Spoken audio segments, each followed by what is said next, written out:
1921년 중국에 공산당이 처음 창립되었고 다음에 이가 공산당에 가입했고 1924년에는 공산당이 국민당과 국공합작을 맺었고 1934년에는 국민당을 피해 1만 킬로미터 대장정을 시작했고 1937년에 중일전쟁이 발발했고 다시 2차 국공합작이 맺어졌고 1945년에 일본이 패망했고 그와 동시에 국민당과 공산당의 국공내전이 시작됐고 1949년에 기적적으로 공산당이 승리하였고 중화민국이 타이완으로 쫓겨났고 1949년 10월 1일 중국 공산당은 결국 오늘날의 중국, 바로 중화인민공화국을 출범시키게 됩니다. 이후 마오쩌둥은 대학진운동을 시작했고 문화대혁명을 일으켰고 경제를 개박살냈고 1976년 9월 9일 사망합니다. 1977년 새롭게 정권을 잡은 화거펑은 마오쩌둥이 죽기 전까지 밀어붙였던 정책을 계속 이어나가야 한다고 주장했습니다.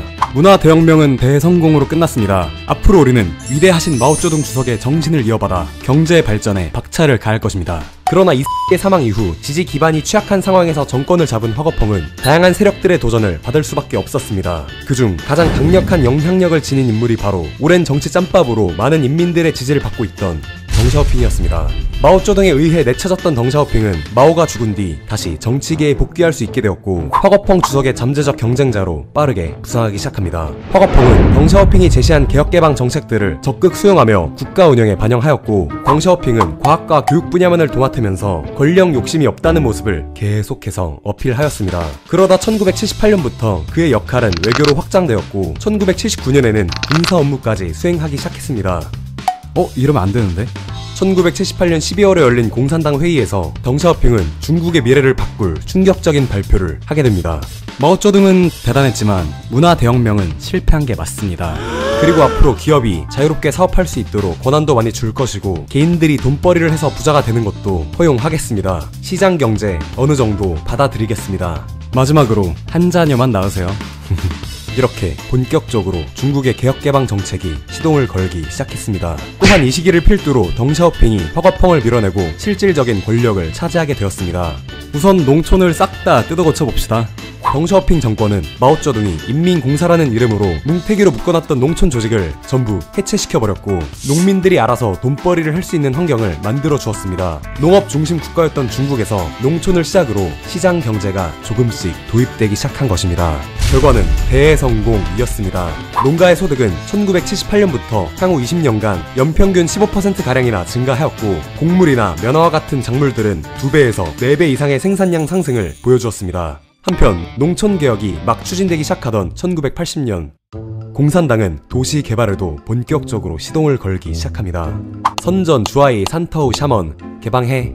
특히 선전은 홍콩과 강을 사이에 두고 마주보는 도시였기 때문에 주민들의 탈출 문제가 계속해서 발생하고 있었습니다. 거기에 탈출 중에 익사하는 사람들의 시체 수습까지 해야 하는 상황 속에서 중국은 문제 해결을 위해 반드시 선전을 홍콩과 같이 발전된 도시로 만들어내야만 했습니다. 공산당은 4개의 도시에 경제특구라는 이름을 붙이고 온갖 혜택을 부여하기 시작했습니다. 외국인 투자에 대해 무조건 홍콩보다 낮은 세율을 적용하였고 경제특구에서 벌어들인 외화는 해당 도시가 전액 보유할 수 있도록 하였습니다. 그 외에도 당의 통제에서 벗어나 일정 부분 자체적인 투자까지도 할 수 있도록 하는 등 수많은 특혜가 경제특구에 부여되었습니다. 특히 홍콩과 마주보는 도시 선전은 설립 이후 약 5년 동안 연평균 50%에 달하는 폭풍 성장을 이루어내는 대성과를 기록하게 되었습니다. 또한 1981년부터는 화거펑이 권력에서 밀려나고 덩샤오핑이 국가 주석의 자리에 오르게 되면서 개혁개방을 지지하는 세력이 본격적으로 중국 공산당을 주도하기 시작했습니다. 그러나 이 같은 경제특구의 급격한 성장이 마냥 행복한 현실을 만들어주는 것만은 아니었습니다. 아니 우리는 왜 쟤네들처럼 개방해주지 않는 거야? 선전은 자본주의 개돼지들처럼 정신을 못 차리는구나. 이처럼 내지인들은 경제특구에 대해 따가운 시기와 질투의 시선으로 바라보고 있었으며 시장경제 도입에 대한 보수파들의 비판도 점점 더 거세지기 시작했습니다. 이렇게 개혁파와 보수파 간의 논쟁이 한참 과열되고 있던 1984년 덩샤오핑이 마침내 입을 열게 됩니다. 우리 더 개방합시다. 덩샤오핑은 경제특구의 발전을 극찬하며 더 많은 개방도시를 설치하라고 지시했습니다. 이렇게 1984년부터 14개에 달하는 해안가 도시가 개방도시로 지정되어 개발되기 시작합니다. 여기